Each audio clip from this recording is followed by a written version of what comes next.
김 상무님, 여기서 뭐 하세요? 그날 오후 제가 30년 넘게 골프채를 납품했던 골프장 주차장에서 누군가 저를 불렀습니다. 1톤 봉고. 트럭 뒤에서 낡은 냉장고를 내리던 중이었죠. 땀에 젖은 작업복 차림으로요. 돌아보니 옛날 제 VIP 고객이었던 회원권 중개사였습니다. 아, 이거. 부업 좀 하고 있어요. 저는 어색하게 웃었습니다. 그가 제 트럭에 적힌 중고가전 매입 판매라는 글씨를 보더니 말없이 고개를 끄덕이고 갔습니다. 불과 몇 년 전만 해도 저는 이 골프장에 최신형 골프채를 납품하던 상무였습니다. 환갑을 넘긴 나이에 퇴직금 몇 억을 손에 쥐고 이제 내 인생 이막이다라고 외쳤던 사람이에요. 공인중개사 개업하며 VIP 고객은 내가 다 데려올게라고 자신했죠. 그런데 왜 제가 지금 여기 있을까요? 지금부터 그 처절했던 이야기를 들려드리겠습니다. 시청 전 구독과 좋아요를 누르시면 로또에 당첨되는 행운이 올 수 있습니다. 그리고 지금 어디에서 시청하고 계신지 댓글로 남겨주세요. 여러분의 이야기도 듣고 싶습니다. 그럼 지금부터 시작되는 이야기 속으로 함께 들어가 볼까요? 제 이름은 김태수입니다. 환갑을 갓 넘긴 나이에 저는 골프 유통업계에서 상무라는 직함으로 마지막 출근을 했습니다. 30년이 넘는 세월이었죠. 1990년대 초반 29의 청년으로 입사해서 골프붐이 일던 시기를 현장에서 다 겪었습니다. 매장 관리부터 시작해 영업팀장, 부장을 거쳐 마침내 임원까지 올랐죠. 제가 일했던 회사는 골프용품 유통에서 꽤 이름 있는 곳이었습니다. 유명 해외 브랜드 골프채와 의류를 수입해서 전국 매장에 공급하는 일을 했죠. 저는 특히 VIP 고객 관리와 골프장 납품을 담당했습니다. 그러다 보니 자연스럽게 인맥이 쌓였어요. 주말마다 골프장에 나가면 알아보는 사람이 한둘이 아니었습니다. 김 상무님, 오랜만입니다. 형님, 여기서 뵙네요. 인사를 받을 때마다 어깨가 으쓱했죠. 골프장 사장님들, 회원권 중개사들, 부동산 개발업자들, 변호사, 의사, 기업 임원들까지 제 명함첩에는 수백 명의 연락처가 저장되어 있었습니다. 그런데 나이가 들수록 불안했습니다. 회사에서 아무리 잘 나가도 결국 정년은 오니까요. 동기들이 하나둘 명예퇴직이나 정년으로 회사를 떠나는 모습을 보면서 생각했죠. 나는 준비를 해야겠다고. 그래서 퇴직하기 2년쯤 전부터 저는 몰래 공인중개사 공부를 시작했습니다. 주말에 오늘 골프 약속 있어라고 말하고 나가서는 도서관 구석에 앉아 민법 교재를 펼쳤죠. 50대 후반의 나이에 암기가 쉽지 않았습니다. 그래도 악착같이 붙들고 늘어졌어요. 그리고 드디어 합격했습니다. 퇴직하기 1년 전쯤이었죠. 합격증을 받아들고 나니 자신감이 하늘을 찔렀습니다. 이제 됐어. 나는 준비된 창업자야. 집에 돌아와 아내에게 말했습니다. 여보, 나 공인중개사 붙었어. 이제 퇴직해도 걱정 없겠지? 아내는 환하게 웃으며 말했습니다. 당신 친구들 많잖아. 부동산에도 잘 될 거야. 걱정 마. 그 말이 저를 더 확신하게 만들었죠. 드디어 정년퇴직 날이 왔습니다. 회사에서는 퇴직 기념패를 주며 성대하게 송별회를 열어줬습니다. 후배들이 눈물까지 흘리더군요. 하지만 저는 슬프지 않았습니다. 오히려 설렜어요. 새로운 시작이니까요. 퇴직금으로 받은 금액은 30년 넘게 일한 대가였습니다. 몇 억이라는 돈이 통장에 찍혔을 때 저는 떨리는 손으로 아내와 함께 그 숫자를 확인했죠. 여보, 우리 이제 시작이야. 이 돈으로 제대로 된 사업을 해보자. 저는 제 강점을 알고 있었습니다. 바로 인맥이었죠. 30년 넘게 골프업계에서 쌓은 관계들, 그 사람들이 제 고객이 될 거라고 믿었습니다. 부동산은 결국 사람 장사야. 신뢰가 전부지. 나한텐 그게 있어. 아내도 적극적으로 찬성했습니다. 당신은 사람들이 좋아하잖아. 골프장에서 만난 사장님들 전화번호도 수백 개나 있고 VIP 고객들은 당신만 믿고 따를 거야. 절대 실패 안 해. 그래서 저는 곧바로 실행에 옮겼습니다. 퇴직하고 한 달도 안 돼서 저는 서울 근교의 한 신도시를 물색하기 시작했죠. 골프장이 몇 개 있고 신축 아파트 단지가 들어서고 있는 곳이었습니다. 여기다. 골프 치는 사람들이 많이 사는 동네니까 내 인맥을 활용하기 딱 좋아. 아내와 함께 여러 상가를 돌아다녔습니다. 그러다 1층 모퉁이 자리에 있는 깔끔한 사무실을 발견했죠. 입지가 좋았습니다. 대단지 아파트 정문 바로 앞이었고 유동인구도 많았어요. 여보, 여기다. 이 자리면 성공할 수 있어. 권리금이 만만치 않았습니다. 1억 원이 훌쩍 넘는 금액이었죠. 하지만 저는 주저하지 않았습니다. 좋은 자리는 돈을 주고도 못 구해. 이건 투자야. 비용이 아니라 계약금을 치르고 인테리어에 들어갔습니다. 저는 그냥 평범한 부동산 사무실을 만들고 싶지 않았습니다. VIP 고객들이 편하게 상담받을 수 있는 고급스러운 공간을 원했죠. 인테리어 업체 사장에게 말했습니다. 제가 원하는 건 허름한 복덕방이 아니라 자산관리 라운지예요. 가죽 소파 놓고 커피 머신 설치하고 대형 모니터로 매물 보여줄 수 있게 해주세요. 인테리어 비용만 수천만 원이 들어갔습니다. 아내가 조금 걱정스러운 표정을 지었지만 저는 자신 있게 말했죠. 이 정도는 투자해야 해. 우리 고객들은 돈 많은 사람들이야. 분위기가 좋아야 계약이 성사돼. 드디어 오픈 날이 다가왔습니다. 저는 골프 동호회 단톡방에 초대 메시지를 뿌렸습니다. 형님들, 동생들, 이번에 부동산 사무실 오픈합니다. 꼭 축하해 주러 와주세요. 반응은 폭발적이었습니다. 김 상무님 축하드립니다. 꼭 가겠습니다. 화환 보내드릴게요. 메시지가 쏟아졌죠. 오픈 당일 사무실 앞에는 화환이 50개 넘게 늘어섰습니다. 골프장 사장님들, 회원권 중개사들, 옛 동료들까지 모두 화환을 보내줬어요. 그날 저는 정말 행복했습니다. 가위로 테이프를 자르며 사진을 찍을 때 제 얼굴에는 자신감이 넘쳤죠. 여러분 덕분에 새 출발을 하게 됐습니다. 앞으로 잘 부탁드립니다. 인사를 하는 제 목소리는 떨렸지만 그건 기쁨 때문이었습니다. 그날 저녁 아내와 함께 고급 레스토랑에서 식사를 했습니다. 여보, 우리 해냈어. 이제 시작이야. 와인잔을 부딪히며 저는 확신했습니다. 제 인생 2막은 성공할 거라고, 30년 넘게 쌓은 인맥이 저를 지켜줄 거라고, 그때만 해도 그렇게 믿었습니다. 개업 첫날부터 저는 바빴습니다. 아니, 바쁜 척했다는 게 맞는 표현일지도 모르겠네요. 사무실 문을 열고 들어와 가죽 의자에 앉으면 마치 제가 대단한 사업가가 된 것 같았습니다.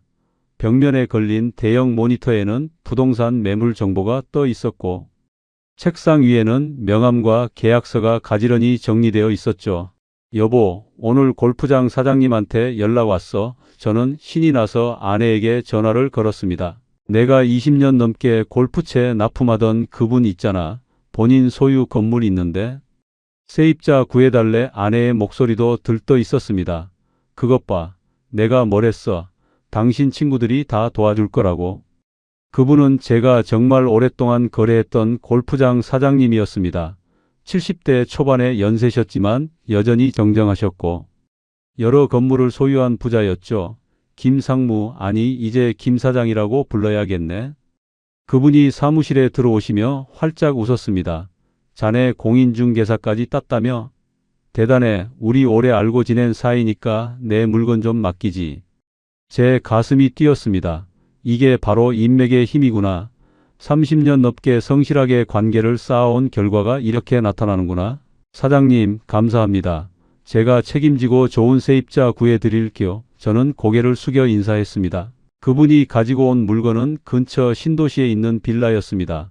전세로 내놓는 거였는데 금액은 3억 정도였죠. 자네가 금융권 사람들 많이 알잖아. 믿을 만한 세입자 구해주게. 저는 자신 있게 대답했습니다. 걱정 마십시오. 제가 꼼꼼하게 보고 진행하겠습니다.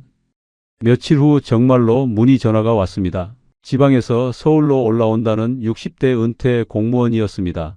평생 지방에서 살았는데 이제 자식들이 서울에 다 있어서 올라가려고요. 목소리가 신중했습니다. 전 재산을 넣는 거라 정말 안전한 집을 찾고 있어요. 저는 그분을 만나 상담을 했습니다. 깐깐한 성격이셨습니다. 등기부등본을 3번이나 확인하시고 건물 상태도 꼼꼼히 체크하셨죠. 사장님, 이 집 정말 안전한 거 맞죠? 제가 평생 모은 돈이에요. 저는 가슴을 치며 장담했습니다. 제가 30년 넘게 금융권 사람들하고 일했어요. 이 정도 물건은 눈 감고도 판단할 수 있습니다. 걱정 마세요. 등기부등본을 보니 깨끗했습니다. 선순위 근저당도 없었고 집주인은 제가 잘 아는 골프장 사장님이셨으니까요. 시세도 확인했습니다. 주변 시세 대비 전세가율도 적정 수준이었어요. 이 정도면 안전합니다. 제 자격증 걸고 보증합니다. 그 말이 나중에 제 목을 조르는 올가미가 될 줄은 꿈에도 몰랐습니다. 계약이 성사됐습니다. 제 첫 중개 수수료는 1,000만 원이 넘었습니다. 손에 쥔 돈을 보며 저는 환호성을 질렀죠. 여보, 됐어. 첫 계약 성사. 아내와 저는 그날 밤 고급 레스토랑을 찾았습니다. 역시 인맥이 최고야. 내가 뭘 했어? 와인잔을 기울이며 저는 자축했습니다. 하지만 그게 시작이자 끝이었습니다. 그 이후로 골프 동호회. 친구들에게서 연락은 오지 않았죠. 가끔 제가 먼저 전화를 걸면 형님, 요즘 경기가 안 좋아서 나중에 기회 되면 연락할게 이런 대답뿐이었습니다. 화환 신계를 보냈던 그 사람들은 어디로 간 걸까요? 첫 계약 후 한 달 정도는 정말 행복했습니다. 저는 매일 아침 일찍 사무실에 출근해서 커피를 내리고 매물 정보를 업데이트했죠. 가끔 지나가는 사람들이 창문 너머로 들여다보면 저는 바쁜 척 전화기를 들고 통화하는 신용을 했습니다. 여보, 오늘 골프 약속 있어. 저는 일주일에 2~3번씩 골프장에 나갔습니다. 사실은 영업이었죠. 라운딩을 돌면서 슬쩍슬쩍 명함을 돌렸습니다. 형님, 제가 이번에 부동산 시작했어요. 좋은 물건 있으면 언제든 연락 주세요. 반응은 좋았습니다. 아니, 좋아 보였습니다. 오, 김상무 이제 사장님이 됐네? 축하해. 나중에 우리 집 팔 때 연락할게. 우리 회사 직원 중에 집 찾는 애 있으면 소개해 줄게. 그들은 모두 웃으며 제 명함을 받아들었습니다. 저는 그 말들을 믿었습니다. 진심으로요. 30년 넘게 같이 골프 치고 술 마시던 사이인데 설마 립서비스였을까요? 저는 그렇게 생각하지 않았죠. 조금만 기다리면 연락 올 거야. 다들 바쁘니까. 한 달이 지나고 2달이 지났습니다. 전화는 울리지 않았습니다. 가끔 울리는 전화는 대출 광고나 보험 상담이었죠. 저는 점점 초조해졌습니다. 사무실 월세가 한 달에 500만 원이었거든요. 여기에 관리비, 인터넷비, 전기세, 그리고 네이버 부동산 광고비까지 합치면 한 달에 나가는 돈이 650만 원이 넘었습니다. 어느 날 젊은 부부가 사무실 문을 열고 들어왔습니다. 30대 초반으로 보이는 신혼부부였죠. 저는 반가운 마음에 벌떡 일어나 인사했습니다. 어서 오세요. 집 찾으세요? 남편이 무뚝뚝하게 대답했습니다. 네. 이 단지 103동 보러 왔어요. 저는 곧바로 자료를 꺼내며 설명을 시작했습니다. 이 단지는 최근에 지어진 곳이라 시설이 아주 좋습니다. 학군도 괜찮고 교통도 편리해서. 그런데 남편이 제 말을 끊었습니다. 그건 다 알아요. 우리 직방에서 이미 다 봤거든요. 그가 스마트폰을 꺼내 보여줬습니다. 화면에는 제가 올린 매물보다 더 자세한 정보가 떠 있었습니다. 실거래가 추이, 주변 시세 비교, 심지어 VR로 집 내부까지 볼 수 있더군요. 우리는 그냥 현장만 확인하러 왔어요. 계약은 직방에서 할 거예요. 거기가 수수료 더 싸거든요. 제 얼굴이 화끈거렸습니다. 손님, 저는 단순 중개가 아니라 대출 상담부터 세무까지 다 도와드립니다. 그러자 아내가 비웃듯 말했습니다. 대출은 토스에서 금리 비교하면 되고요. 세무사는 따로 있어요. 아저씨 세대는 그런 걸 모르시겠지만 요즘은 다 앱으로 해요. 아저씨, 그 단어가 가슴에 박혔습니다. 저는 더 이상 전문가가 아니었습니다. 그저 문이나 열어주는 사람, 도장이나 찍어주는 사람으로 전락한 거죠. 결국 그 부부는 집을 보지도 않고 나갔습니다. 저는 그날 밤 골프 동호회 단톡방에 메시지를 올렸습니다. 형님들, 요즘 좋은 매물 많이 나왔어요. 관심 있으신 분 연락 주세요. 읽음 표시는 30명이 넘게 떴지만 답장은 단 한 통도 오지 않았습니다. 다음 날 저는 용기를 내서 직접 전화를 걸기 시작했습니다. 화환을 보내줬던 그 사람들에게요. 형님, 저 김태수예요. 요즘 부동산 시장이 좋아서 연락드렸어요. 대부분 요즘 바빠서 나중에 다시 연락할게 라는 대답뿐이었습니다. 어떤 사람은 아예 전화를 받지 않았죠. 저는 깨달았습니다. 제가 믿었던 인맥은 립서비스였다는 것을요. 화환 신계는 그저 사교적인 제스처였을 뿐이었습니다. 실제 거래로 이어질 사람은 아무도 없었던 거죠. 하지만 저는 인정하고 싶지 않았습니다. 아직 시간이 필요해. 조금만 더 기다리면 돼. 그렇게 석 달이 지났습니다. 통장에서 빠져나간 돈은 이미 2천만 원이 넘었습니다. 첫 계약으로 번 수수료는 다 녹아들어갔죠. 아내가 조심스럽게 물었습니다. 여보, 괜찮아? 친구들한테 연락 안 와? 저는 애써 웃으며 대답했습니다. 걱정 마. 곧 좋아질 거야. 부동산은 원래 이래. 하지만 제 목소리는 떨리고 있었습니다. 개업 6개월이 지났습니다. 통장 잔액은 점점 줄어들고 있었죠. 매일 아침 사무실 문을 열 때마다 가슴이 답답했습니다. 오늘은 손님이 올까? 오늘은 전화가 올까? 그런 기대를 하면서도 현실은 냉혹했습니다.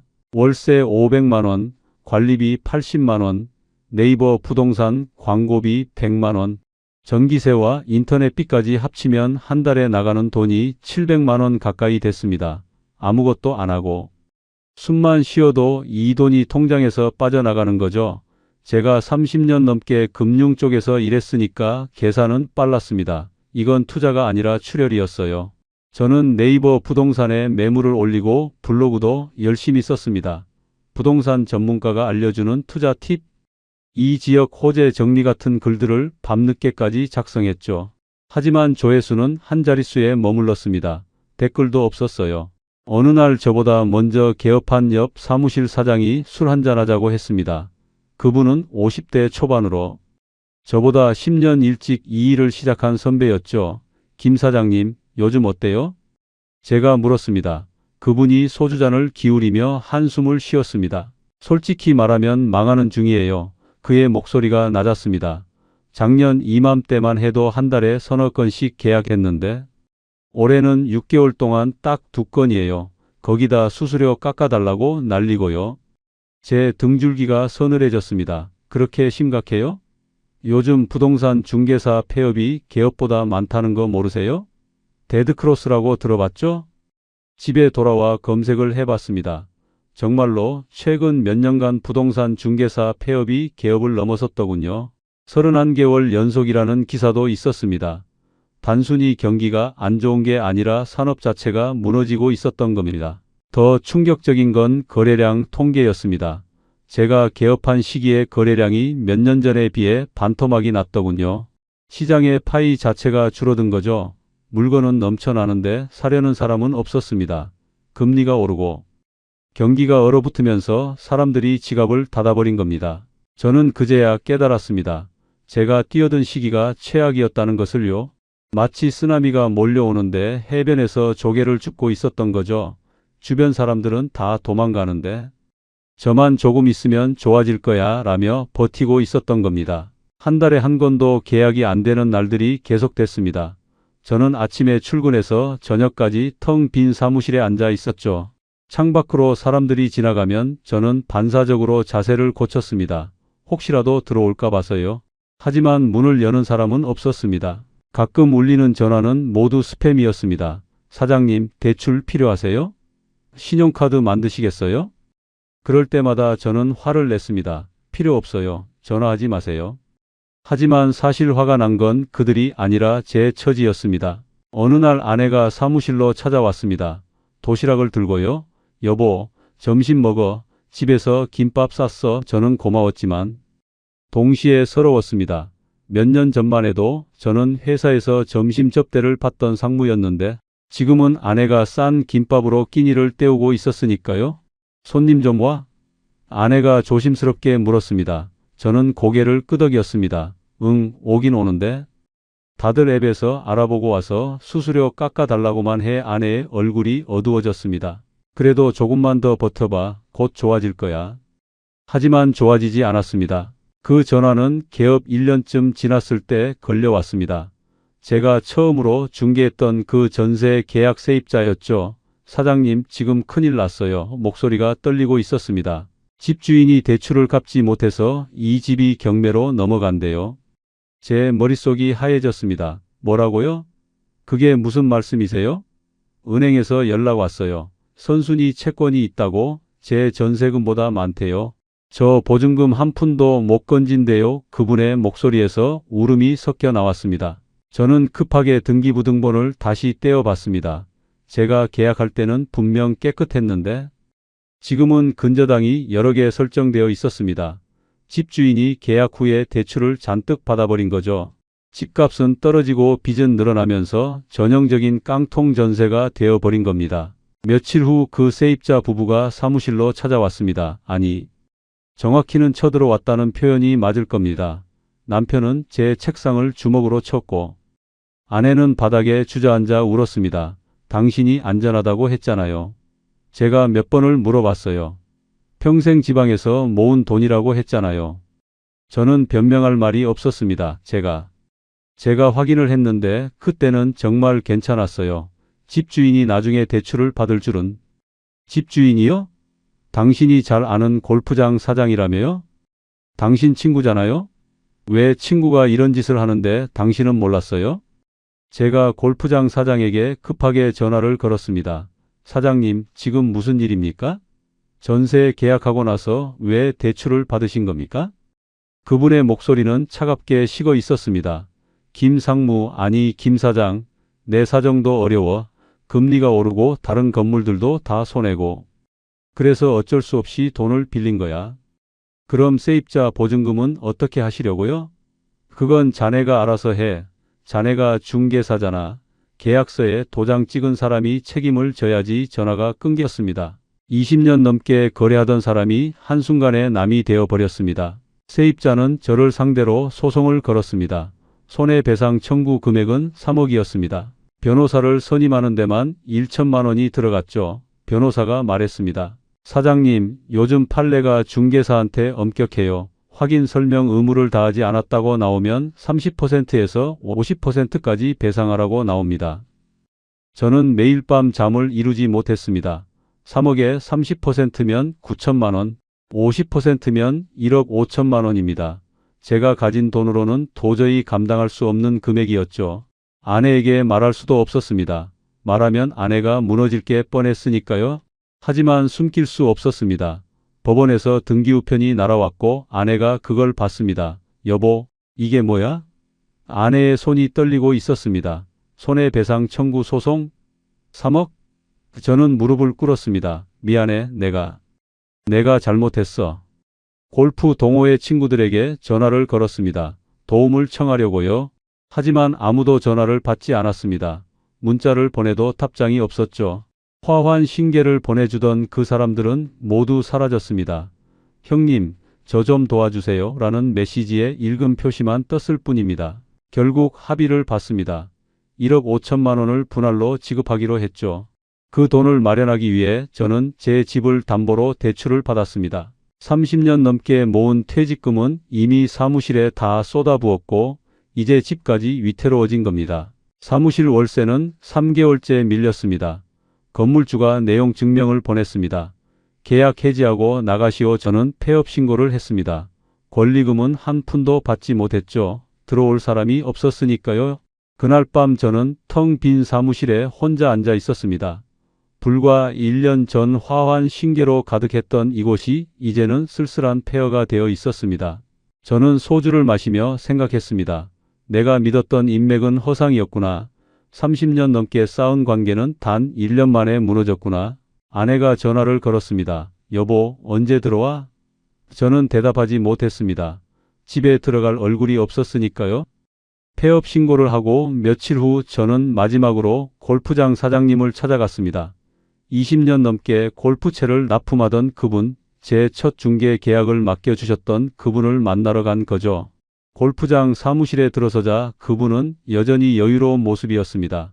비싼 골프복을 입고 커피를 마시고 계셨죠. 김상무, 무슨 일이야? 저는 고개를 숙였습니다. 사장님, 그 전세건 때문에 왔습니다. 세입자가 저를 고소했어요. 합의금만 1억 5천이 넘습니다. 그분이 잠시 침묵하더니 말했습니다. 그거 참 안 됐네. 그런데 그게 나랑 무슨 상관이야? 제 가슴이 철렁 내려앉았습니다. 사장님, 저 때문이 아니라 사장님이 계약 후에 대출을 받으셨지 않습니까? 김상무, 아니 김 사장. 그분의 목소리가 차갑게 식었습니다. 자네가 중개사잖아. 위험성을 제대로 설명했어야지. 그게 자네 일 아닌가? 하지만 사장님. 됐네. 나도 요즘 사정이 안 좋아. 다른 건물들도 다 손해고 골프장도 적자야. 자네나 잘 해결해보게. 그분은 자리에서 일어났습니다. 그리고 앞으로 여기 오지 말게. 우리 직원들 보기 안 좋아. 저는 멍하니 서 있었습니다. 20년이 넘는 관계가 단 몇 마디로 끝나버렸습니다. 골프장을 나오며 주차장을 지나는데 옛날 제가 납품했던 골프채들이 진열되어 있더군요. 그걸 보는 순간 눈물이 났습니다. 집으로 돌아오니 아내가 거실 소파에 앉아 있었습니다. 통장을 손에 쥔 채로요. 여보, 이거 봐. 아내가 통장을 던졌습니다. 마이너스 1,800만 원. 이번 달 대출 이자도 못 냈어. 당신 친구들은 다 어디 갔어? 아내의 목소리가 떨렸습니다. 저는 아무 말도 할 수 없었습니다. 당신이 친구 많다고 했잖아. 화환 신게 받았잖아. VIP 고객 데려온다고 했잖아. 아내가 울기 시작했습니다. 우리 이제 어떻게 살아? 집도 담보로 잡혔는데. 그날 밤 저는 처음으로 아내에게 화를 냈습니다. 당신도 찬성했잖아. 당신도 내 친구들 많다고 괜찮다고 했잖아. 아내가 소리쳤습니다. 그래, 내가 잘못했어. 그런데 당신은 뭐 했어? 30년 넘게 사귄 친구들이 단 한 명도 도와주지 않잖아. 저는 방문을 쾅 닫고 나왔습니다. 갈 곳이 없었죠. 밤거리를 걷다가 편의점에서 소주를 샀습니다. 한강 둔치에 앉아 혼자 술을 마셨어요. 강물을 보며 생각했습니다. 내가 뭘 잘못한 걸까? 핸드폰을 꺼내 연락처를 열어봤습니다. 수백 명의 이름이 있었죠. 골프장 사장들, 회원권 중개사들, 동호회 회원들. 하지만 제가 전화를 걸 수 있는 사람은 단 한 명도 없었습니다. 저는 연락처를 하나씩 지우기 시작했습니다. 이 사람들은 이미 제 인생에서 사라진 사람들이니까요. 며칠 후 옆 사무실을 하던 선배가 저에게 전화를 걸었습니다.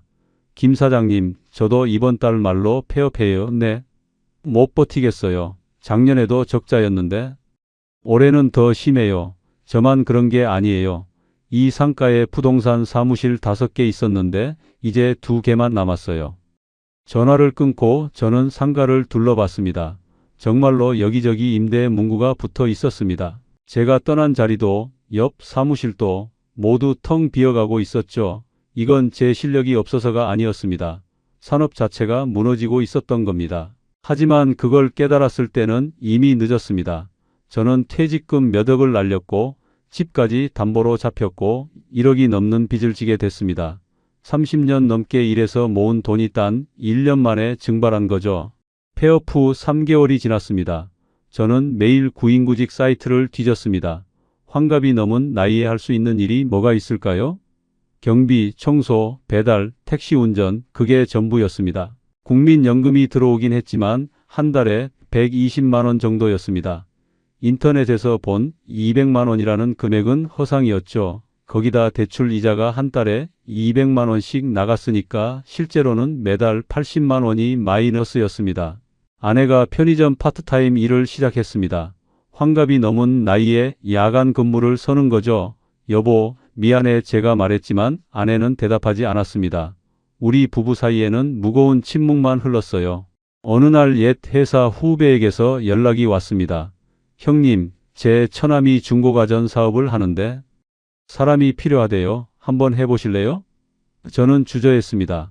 중고가전이라니, 상무 출신이 그런 일을 한다고? 하지만 선택의 여지가 없었습니다. 알았어, 한번 해볼게. 그렇게 저는 1톤 봉고를 몰게 됐습니다. 아침 일찍 일어나 동네를 돌며 중고 세탁기, 냉장고, 에어컨을 수거하는 일이었죠. 처음에는 정말 견디기 힘들었습니다. 작업복을 입고 장갑을 끼고 낡은 가전제품을 들어올릴 때마다 자존심이 바닥에 떨어지는 기분이었어요. 어느 날 제가 수거를 하던 중이었습니다. 30년 넘게 골프채를 납품하던 그 골프장 주차장을 지나가게 됐죠. 세탁기 수거 전화가 그쪽 동네에서 왔거든요. 저는 모자를 푹 눌러쓰고 최대한 빨리 일을 끝내려 했습니다. 그런데 누군가 저를 불렀습니다. 김 상무님? 여기서 뭐 하세요? 돌아보니 옛날 제 VIP 고객이었던 회원권 중개사였습니다. 제 트럭에 적힌 중고가전 매입 판매라는 글씨를 보더니 놀란 표정을 지었죠. 아, 이거. 부업 좀 하고 있어요. 저는 어색하게 웃었습니다. 그가 하며 말없이 고개를 끄덕이고 갔습니다. 그의 뒷모습을 보며 저는 무너졌습니다. 불과 몇 년 전만 해도 저는 이 골프장에 최신형 골프채를 납품하던 상무였는데 지금은 낡은 냉장고를 나르는 인부가 되어 있었습니다. 트럭 운전석에 앉아 한참을 울었습니다. 그런데 묘하게도 그 눈물이 시원했습니다. 더 이상 숨길 것도 없고 잃을 것도 없었으니까요. 저는 이미 바닥까지 내려왔으니까요. 점심시간이 되면 저는 트럭 안에서 김밥을 먹었습니다. 편의점에서 산 1,000원짜리 김밥이었죠. 그런데 그게 참 맛있더군요. 땀 흘리고 일한 후에 먹으니까요. 상무 시절 먹던 몇만 원짜리 점심보다 훨씬 달았습니다. 일을 시작한 지 6개월쯤 지났을 때 저는 깨달았습니다. 이 일이 나쁘지 않다는 걸요. 물론 힘들고 자존심 상하는 일이지만 확실한 게 있었습니다. 일한 만큼 돈이 들어왔거든요. 부동산 할 때처럼 매달 마이너스가 아니었습니다. 한 달에 200만 원 정도 벌었습니다. 많지 않은 돈이지만 플러스였습니다. 제 노동의 대가로.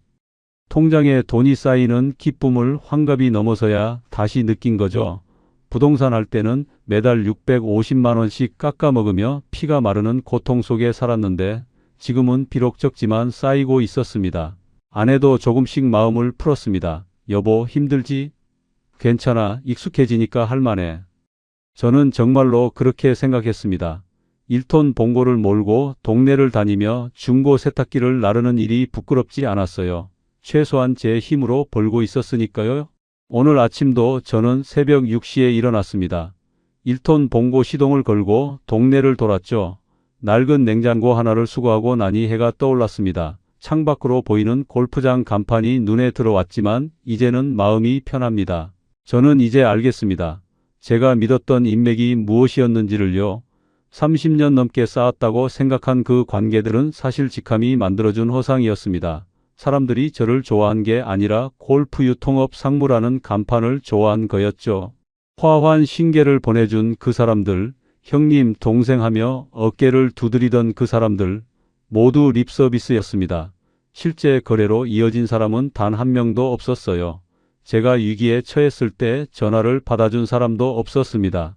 인맥은 밥을 먹여주지 않습니다.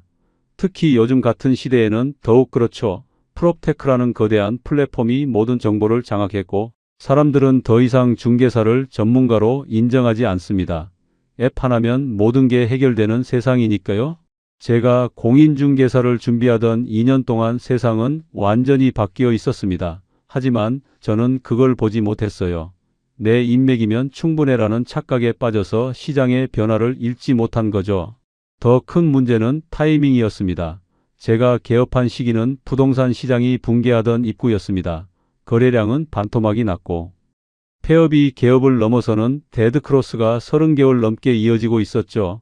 조개는 물이 빠질 때 잡는다고 했습니다. 하지만 저는 쓰나미가 몰려오는데 해변에서 조개를 줍고 있었던 겁니다. 이 영상을 보고 계신 여러분께 말씀드립니다. 특히 퇴직을 앞두고 공인중개사를 생각하시는 분들께 피를 토하는 심정으로 조언드립니다. 인맥을 믿지 마십시오. 여러분의 명함첩에 수백 명의 연락처가 있다고 해도 그건 실제 고객이 아닙니다. 립서비스와 실제 거래는 완전히 다른 것입니다. 화환을 보내주는 사람과 돈을 쓰는 사람은 다릅니다. 10년은 배워야 자리를 잡습니다. 2년 준비했다고 자만하지 마십시오. 저는 30년 넘게 골프업계에서 일했지만 부동산은 완전히 다른 세계였습니다. 경험 없는 분야에 퇴직금을 올인하는 건 도박입니다. 타이밍을 보십시오. 지금 부동산 중개 시장은 구조적 붕괴 상태입니다. 이건 일시적인 불경기가 아니라 산업 자체가 바뀌고 있는 겁니다. 물건이 없으면 아무것도 할 수 없어요. 인맥이 아무리 많아도 거래할 집이 없으면 끝입니다. 프롭테크 시대의 아날로그 방식은 통하지 않습니다. 젊은 세대는 더 이상 중개사를 찾지 않습니다. 앱으로 모든 걸 해결하죠. 수수료 경쟁에서 살아남으려면 단순 중개가 아니라 진짜 전문성이 필요합니다. 중개사의 책임은 막중합니다. 깡통 전세 한 건이면 인생이 무너질 수 있어요. 요즘 판례는 중개사에게 30%에서 50%까지 배상하라고 나옵니다. 수수료 몇백만 원 벌려다가 몇 억을 물어낼 수도 있다는 뜻입니다. 무엇보다 여러분의 소중한 퇴직금을 함부로 쓰지 마십시오. 권리금 몇 억, 인테리어 몇 천만 원, 월세 수백만 원, 이 돈은 투자가 아니라 출혈입니다. 저처럼 1년 만에 몇 억을 날리지 마십시오. 지금 저는 1톤 봉고를 몰며 중고가전을 수거합니다. 환갑이 넘은 나이에 육체 노동을 하죠. 힘들고 자존심 상하는 일입니다. 하지만 저는 후회하지 않습니다. 최소한 제 힘으로 벌고 있으니까요. 오늘 점심에도 저는 트럭 안에서 편의점 김밥을 먹을 겁니다. 땀 흘리고 번 돈으로 아내에게 따뜻한 국밥 한 그릇 사줄 겁니다. 그게 상무 시절 먹던 몇만 원짜리 회식보다 훨씬 더 소중하고 달다는 걸 이제는 압니다. 제 실패가 여러분의 성공이 되기를 바랍니다. 저처럼 잃고 나서야 깨닫는 어리석음을 범하지 마십시오. 지금 손에 쥔 행복을 꽉 잡으십시오. 화려한 사장님 소리 듣다가 빚쟁이가 되는 것보다 땀 흘려번 돈으로 사는 삶이 훨씬 더 존엄합니다. 저는 오늘도 새벽 6시에 일어날 겁니다. 그리고 제 1톤 봉고를 몰고 거리를 누빌 겁니다. 골프장을 지나칠 때마다 씁쓸하지만 이제는 담담합니다. 제 구역을 깨끗이 치우고 땀 흘린 후 마시는 물 한 모금의 달콤함을 아니까요? 긴 이야기 들어주셔서 감사합니다. 중고가전 수거 기사 김씨였습니다. 우리의 이 사연이 마음에 남았다면 좋아요를 눌러주세요. 그리고 소중한 사람들과 함께 이 이야기를 나눠주시길 바랍니다.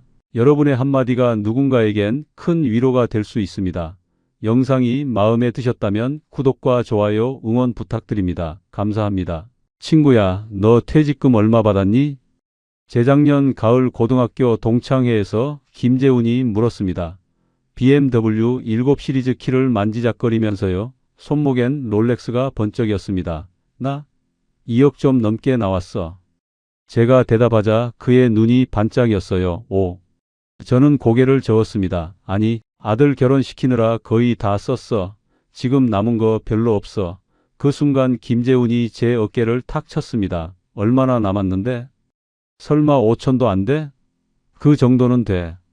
제가 대답하자 그가 웃었습니다. 그거면 충분해. 나 지금 한 달에 600 넘게 벌어. 너도 해봐. 그로부터 얼마 지나지 않아 저는 새벽 3시 편의점 카운터에 앉아 있었습니다. 알바보다 못한 돈을 벌면서요. 그리고 김재훈은 수천만 원대 빚을 지고 연락이 끊겼습니다. 도대체 무슨 일이 있었던 걸까요? 지금부터 그 이야기를 들려드리겠습니다. 시청 전 구독과 좋아요를 누르시면 로또에 당첨되는 행운이 올 수 있습니다. 그리고 지금 어디에서 시청하고 계신지 댓글로 남겨주세요. 여러분의 이야기도 듣고 싶습니다. 그럼 지금부터 시작되는 이야기 속으로 함께 들어가 볼까요? 제 이름은 박명규입니다. 올해 59살이에요. 얼마 전까지 공기업에서 일했습니다. 정확히는 30년 넘게 한 직장을 다녔어요. 자동차 부품 관리하는 일이었습니다. 협력사 납품 일정 조율하고 재고 관리하고 그런 것들이요. 입사했을 때가 28이었어요. 그때만 해도 공기업 들어가면 평생 직장이라고 했거든요. 성실하게 일하면 정년까지 간다고 믿었습니다. 실제로 그렇게 살았어요. 야근도 마다하지 않았고 주말 출근도 자주 했습니다. 부장까지는 못 올라갔어요. 차장으로 마지막을 맞이했습니다. 그래도 괜찮았어요. 월급 나쁘지 않았고 복지도 좋았거든요. 마지막 몇 년은 한 달에 600 정도 받았습니다. 그런데 재작년 초봄이었어요. 인사팀에서 연락이 왔습니다. 올라오라고 하더라고요. 뭔가 불길한 느낌이 들었어요. 회의실에 들어가니 인사 담당 이사가 앉아 있었습니다. 명규 씨, 명예퇴직 생각해 보셨어요? 갑작스러웠습니다. 정년까지 아직 2년 남았는데요. 회사가 어려워서요. 인력 구조 조정이 필요합니다. 자발적으로 나가시면 조건 좋게 드릴게요. 사실상 강제였어요. 버티면 불이익이라는 뜻이었죠. 며칠을 고민했습니다. 결국 받아들였어요. 30년 넘게 바친 회사가 이렇게 끝나는구나. 허무했습니다. 퇴직금은 2억을 좀 넘게 받았어요. 명예퇴직 위로금까지 합쳐서요. 통장에 찍힌 그 숫자를 보는데 기분이 이상했습니다. 30년 치고는 많지 않다는 생각이 들었어요. 여보, 우리 이제 뭐하고 살아?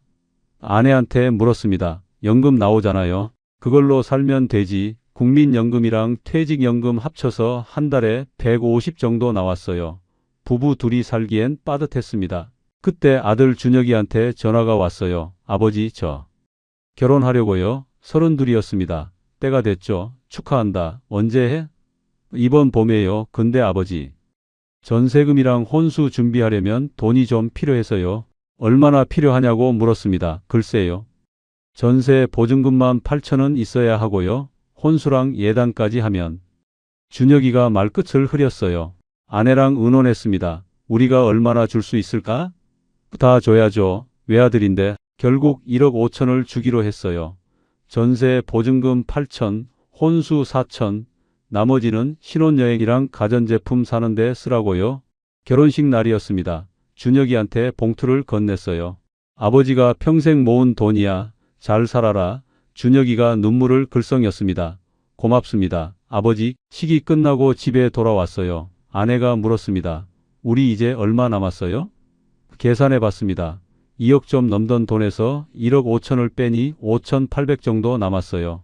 결혼식 치르느라 쓴 돈까지 빼면 그 정도였습니다. 이걸로 20년을 어떻게 살지? 걱정이 됐어요. 은행 이자를 계산해 봤습니다. 요즘 금리가 연 3% 정도니까 한 해에 150 정도, 세금 떼면 더 적겠죠. 한 달로 따지면 12만 원 정도밖에 안 됐어요.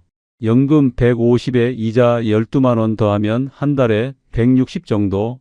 월세 안 내는 자가인데도 빠듯했습니다. 관리비 내고 공과금 내고 생활비 쓰면 남는 게 없었어요. 뭐라도 해야겠어. 아내한테 말했습니다. 뭘 하시려고요? 모르겠어. 일단 일자리를 알아봐야지. 인터넷으로 구인 사이트를 뒤졌습니다. 59에 할 수 있는 일이 별로 없더라고요. 경비원 자리는 있었어요. 한 달에 200 정도 주는. 하지만 체면이 걸렸습니다.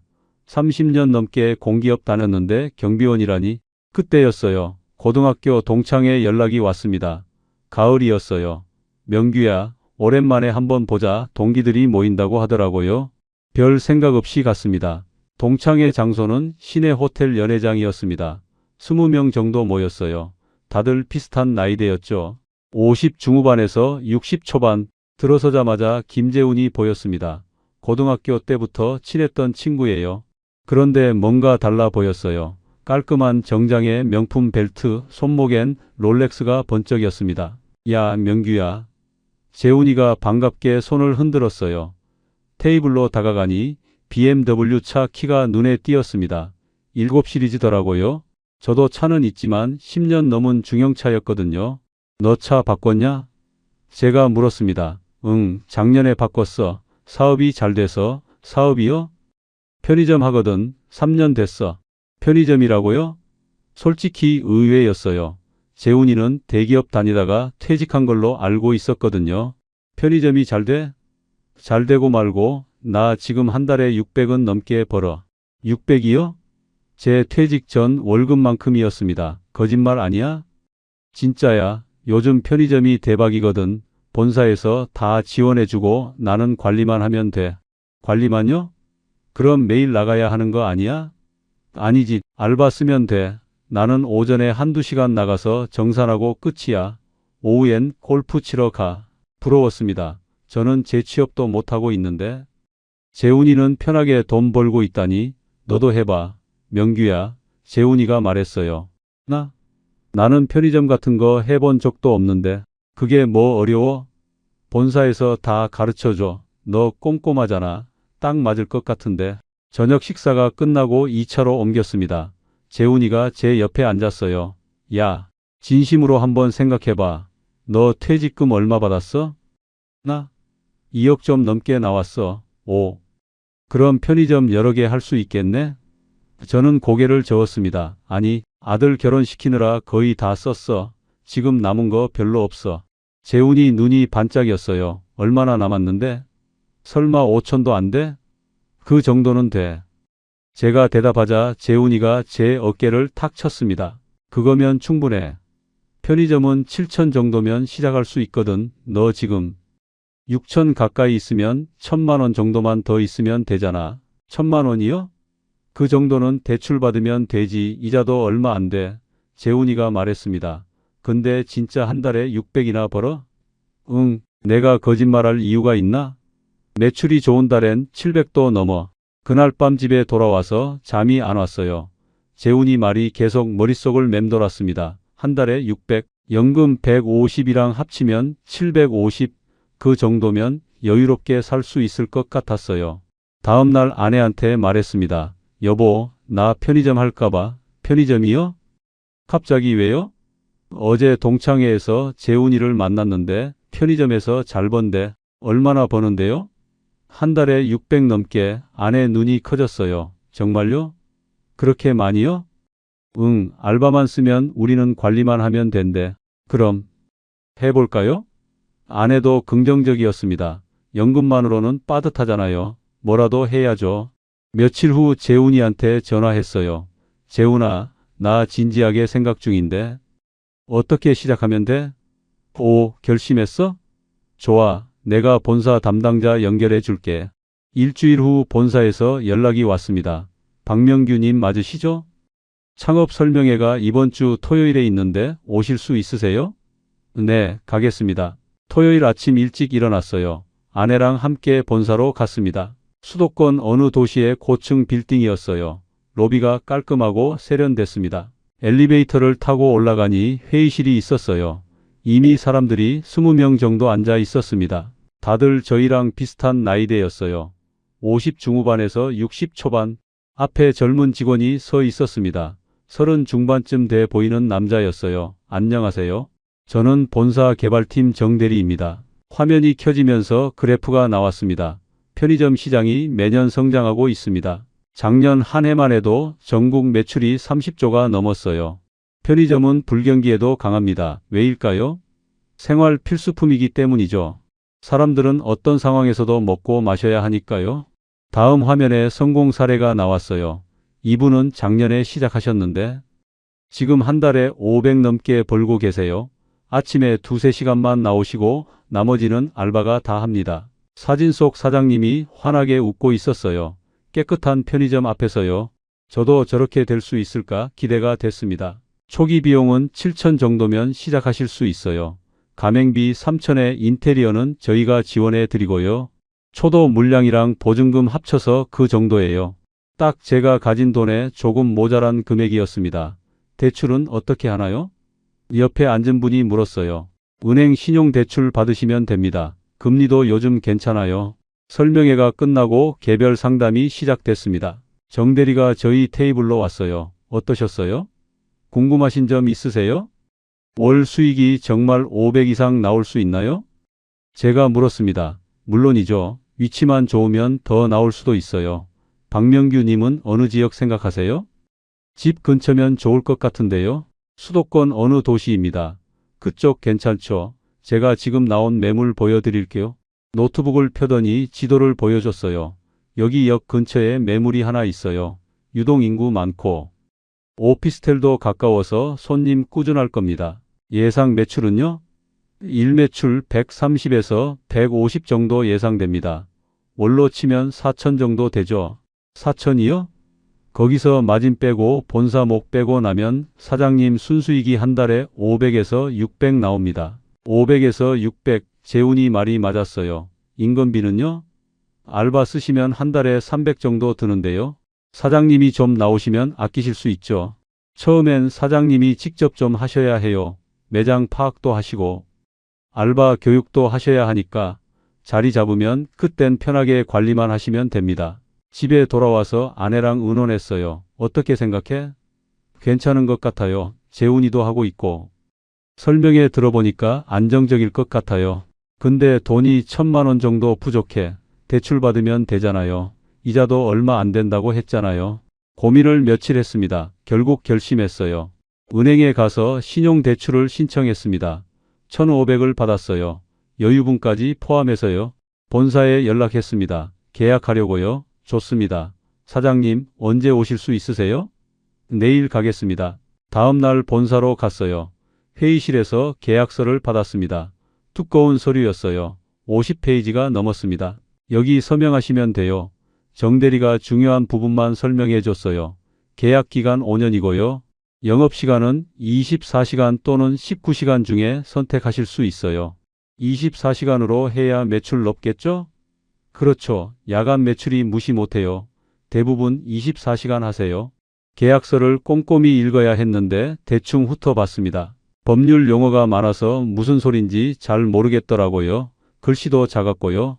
서명했습니다. 도장을 찍었어요. 7천만 원을 송금했습니다. 예금 6천 가까이에 대출 1,500 중에 일부를 더해서요. 손이 떨렸습니다. 인생에서 이렇게 큰 돈을 한 번에 쓴 적이 거의 없었거든요. 집 살 때 빼고는요. 축하드립니다. 사장님, 정대리가 악수를 청했어요. 앞으로 잘 부탁드립니다. 재훈이한테 전화했습니다. 재훈아, 나 계약했어. 오, 결심했구나. 축하해. 걱정 마. 잘 될 거야. 2달 정도 지났을까요? 매장 준비가 끝났습니다. 인테리어도 마무리되고 상품도 다 들어왔어요. 오픈 전날 밤 매장을 둘러봤습니다. 깨끗하고 밝았어요. 형광등 불빛 아래 진열된 상품들이 반짝반짝 빛났습니다. 음료 냉장고, 도시락 냉장고, 아이스크림 냉동고, 과자 코너, 라면 코너, 모든 게 새 것이었어요. 여보, 우리 가게예요. 아내가 감격스러운 표정으로 말했습니다. 응, 드디어 우리 가게가 생겼어. 뿌듯했습니다. 59 나이에 처음으로 내 사업을 하게 됐어요. 공기업 월급쟁이로만 살다가 사장이 된 거죠. 오픈 당일 아침 일찍 나왔습니다. 6시였어요. 아직 어두웠습니다. 매장 불을 켰어요. 문을 열고 카운터에 섰습니다. 첫 손님이 들어왔어요. 출근길 직장인이었습니다. 30 정도 돼 보이는 남자였어요. 새로 오픈했네요? 네, 오늘 첫날이에요. 자주 올게요. 회사가 근처거든요. 고맙습니다. 삼각김밥이랑 커피를 계산했어요. 첫 매출이었습니다. 계산기에서 소리가 났어요. 그 소리가 참 좋았습니다. 장사가 되는구나. 손님이 오는구나. 희망이 생겼어요. 오픈 첫 주는 정말 바빴습니다. 본사에서 행사를 지원해줬거든요. 현수막을 걸었어요. 오픈 기념 할인 1+1 손님들이 꽤 왔습니다. 하루 매출이 100만 원 넘는 날도 있었어요. 140까지 찍은 날도 있었습니다. 여보, 오늘 매출 140이야. 아내한테 자랑했어요. 정말요? 대박이네요. 재훈이한테 전화했습니다. 재훈아, 매출 진짜 좋다. 그럼 내가 뭐랬어? 잘 될 거라고 했잖아. 한 달이 지났습니다. 첫 달 매출을 정산해 봤어요. 4,200 정도 나왔습니다. 본사에서 말한 것보다는 조금 적었지만 나쁘지 않았어요. 첫 달이니까 이 정도면 괜찮은 거죠? 정대리한테 물었습니다. 네, 좋으신 편이에요. 자리 잡으시면 더 오를 겁니다. 수익을 계산해 봤습니다. 마진 빼고 본사 못 빼고 나니 800 정도 남았어요. 여기서 월세 200 빼고 전기료 30 빼고 나면 570. 이 정도면 됐네. 아내한테 말했습니다. 그런데 인건비는요? 알바 써야죠. 알바를 구했습니다. 구인 앱에 공고를 올렸어요. 지원자가 여럿 왔습니다. 대학생 2이랑 주부 1명을 뽑았어요. 시급은 10,000원 조금 넘게 줬습니다. 최저임금보다 약간 높게요. 그래야 오래 다니니까요. 24시간을 3타임으로 나눴습니다. 오전 6시부터 오후 2시까지가 첫 번째, 오후 2시부터 밤 10시까지가 두 번째, 밤 10시부터 아침 6시까지가 야간. 제가 오전 타임 할게요. 아내가 말했습니다. 아니야. 당신은 집에 있어. 나랑 알바가 돌아가면서 하면 돼. 아니에요. 제가 도와야죠. 초반엔 바쁘잖아요. 결국 아내도 오전에 나오기 시작했어요. 이달 매출이 나왔습니다. 4,100, 첫 달보다 조금 떨어졌습니다. 오픈 행사 끝나서 그런가 봐. 아내가 말했어요. 자리 잡으면 다시 오를 거야. 저도 그렇게 믿었습니다. 재훈이도 그랬어요. 처음엔 다 그래. 몇 달 지나면 안정돼. 그런데 인건비가 문제였습니다. 알바 3명 한 달 쓰는데 800 가까이 들었어요. 매출에서 마진 빼고 월세 빼고 전기료 빼고 나면 거의 남는 게 없었습니다. 이러면 안 되는데 계산기를 두드려 봤어요. 아무리 계산해도 적자였습니다. 정대리한테 전화했습니다. 저 매출이 4천 정도 나오는데 알바비 내면 남는 게 없어요. 아, 사장님, 처음엔 좀 그래요. 매출 더 올리셔야 해요. 어떻게 올려요? 잘 팔리는 상품 위주로 발주하시고요. 행사 상품도 많이 넣으시고요. 그리고 사장님이 인건비 좀 아끼셔야 해요. 인건비를 아끼라고요? 네, 처음엔 사장님이 좀 나오셔야 돼요. 다들 그러세요. 알바만 쓰면 된다고 하지 않았나요? 자리 잡으시면 그렇게 하시면 되죠. 지금은 좀 고생하셔야죠. 말이 달랐습니다. 처음엔 관리만 하면 된다고 했잖아요. 오전 2~3시간만 나오면 된다고 했잖아요. 야간 알바를 줄였습니다. 제가 야간에 나가기로 했어요. 밤 10시부터 아침 6시까지 8시간. 당신이 야간을 해요? 나이가 어린데 몸이 버티겠어요? 아내가 말렸습니다. 어쩔 수 없어. 알바비를 아껴야 해. 첫 야간 근무 날이었습니다. 밤 10시에 출근했어요. 알바와 교대했습니다. 사장님 수고하세요. 응, 잘 가. 처음엔 괜찮았어요. 손님도 좀 오고 정리할 것도 있고. 시간이 갔습니다. 담배 진열하고 음료 채우고 바닥 닦고 할 일이 있었거든요. 그런데 새벽이 되니까 힘들어지기 시작했습니다. 2시쯤 됐을 때 졸음이 쏟아졌어요. 눈이 저절로 감기더라고요. 카운터에 앉아 있는데 머리가 꾸벅 숙여졌습니다. 정신을 차리려고 커피를 마셨어요. 그래도 졸렸습니다. 새벽 3시 손님이 거의 없었어요. 1시간에 한두 명 올까 말까였습니다.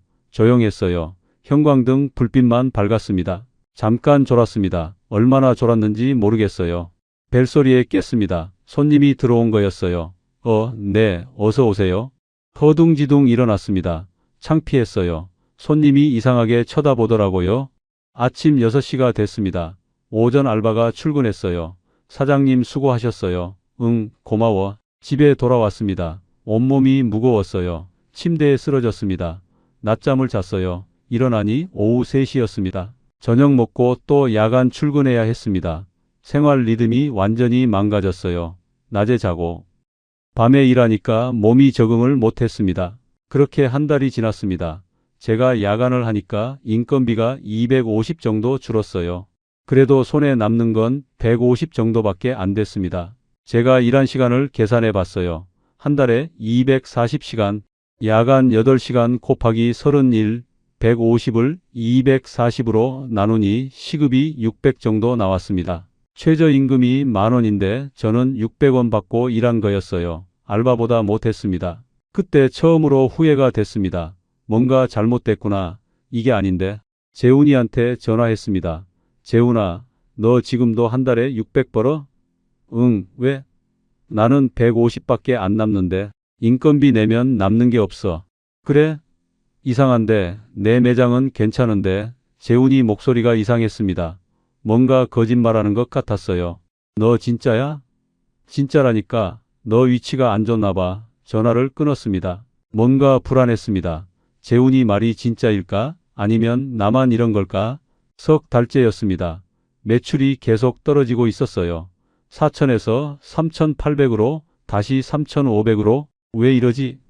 걱정이 됐습니다. 손님이 눈에 띄게 줄었어요. 특히 점심시간이랑 저녁시간에 그랬습니다. 어느 날 매장 앞을 관찰했어요. 출퇴근 시간에 사람들이 어디로 가는지 봤습니다. 그러다가 알게 됐어요.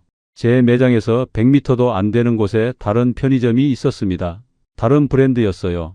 처음부터 있던 곳이었는데 신경을 안 썼거든요. 그런데 그쪽에 손님이 더 많더라고요. 왜 그런지 봤더니 거기가 지하철역이랑 더 가까웠어요.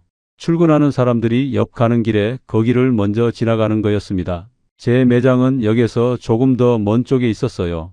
퇴근하는 사람들은 제 쪽으로 오는데 출근하는 사람들은 경쟁 편의점으로 갔습니다.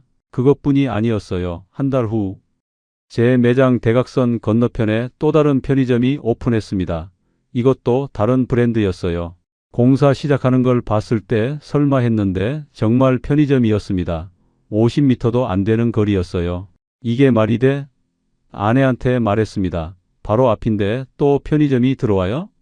본사한테 항의해봐요. 정대리한테 전화했어요. 저기요. 제 매장 바로 앞에 다른 편의점이 들어왔어요. 이거 어떻게 안 돼요? 다른 브랜드는 저희가 어떻게 할 수가 없어요. 같은 브랜드면 거리 제한이 있어서 조정이 되는데요. 그럼 어떡해요? 손님 다 뺏기잖아요. 사장님이 더 열심히 하셔야죠. 서비스 좋게 하시고요. 단골 관리 잘하시고요. 황당했습니다. 경쟁 편의점이 바로 앞에 들어오는데 서비스 좋게 하라고요? 그게 무슨 해결책이에요? 새 편의점이 오픈했습니다. 대대적으로 행사를 하더라고요. 현수막 걸고 할인하고 1+1하고 제 매장 앞을 지나던 손님들이 그쪽으로 갔습니다.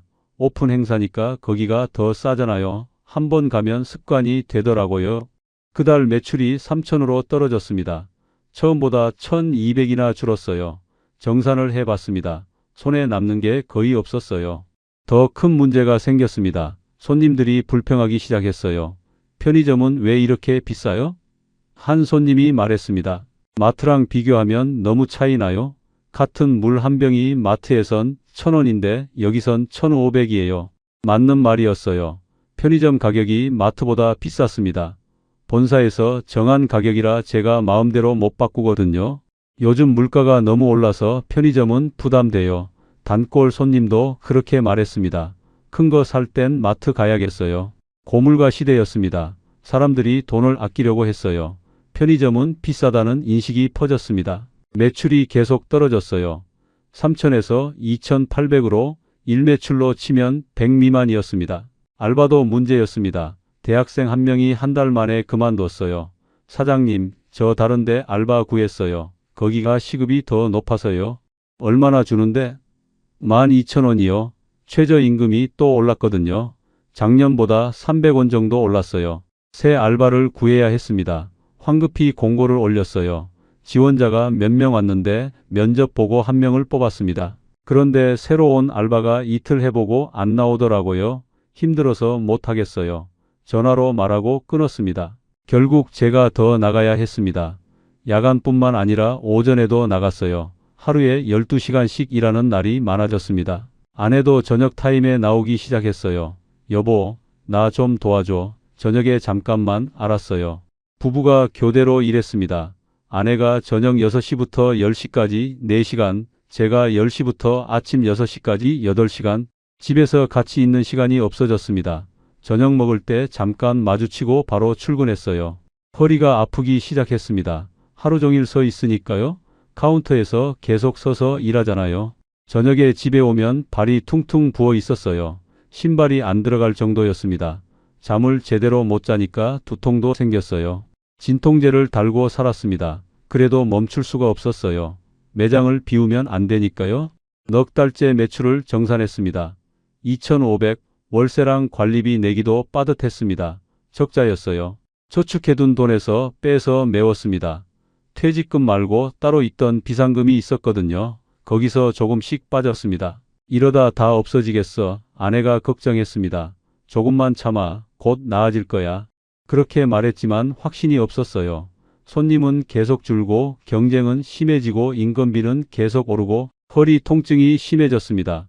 서 있는 것도 힘들었어요. 허리를 숙이면 찌릿찌릿했습니다. 병원에 갔더니 디스크 촉이라고 하더라고요. 무리하지 마세요. 물리치료 받으셔야 해요. 그런데 쉴 수가 없잖아요. 병원 갈 시간도 없었어요. 진통제 먹고 버텼습니다. 아내도 지쳐갔습니다. 얼굴이 헬쑥해졌어요.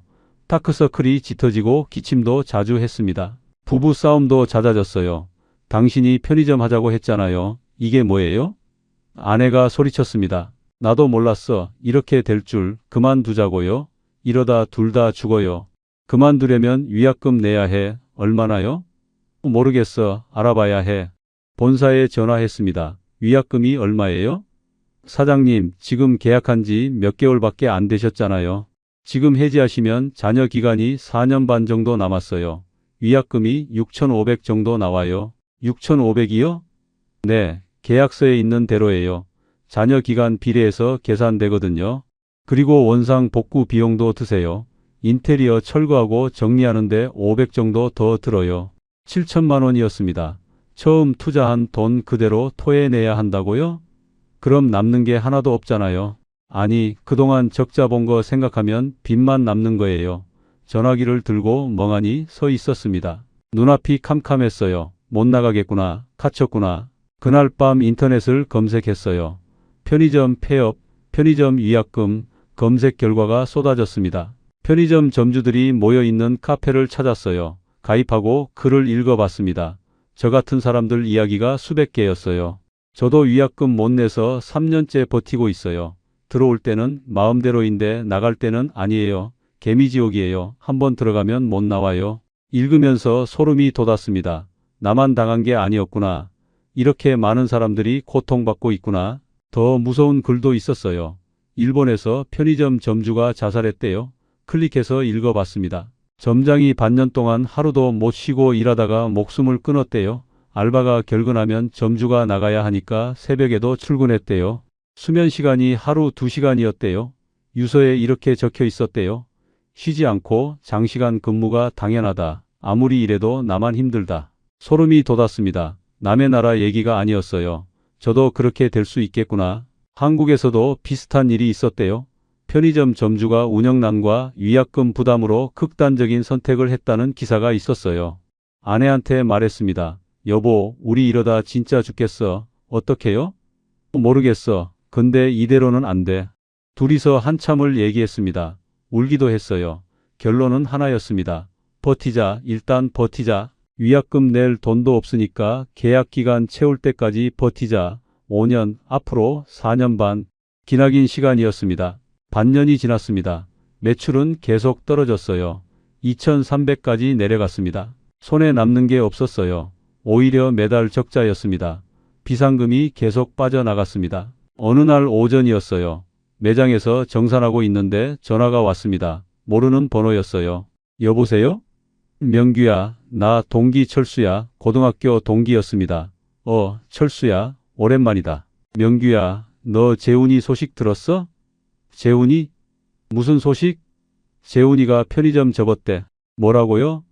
편의점 망했대. 한 달 전쯤 폐업했다던데. 머리가 멍해졌습니다. 그게 무슨 소리야?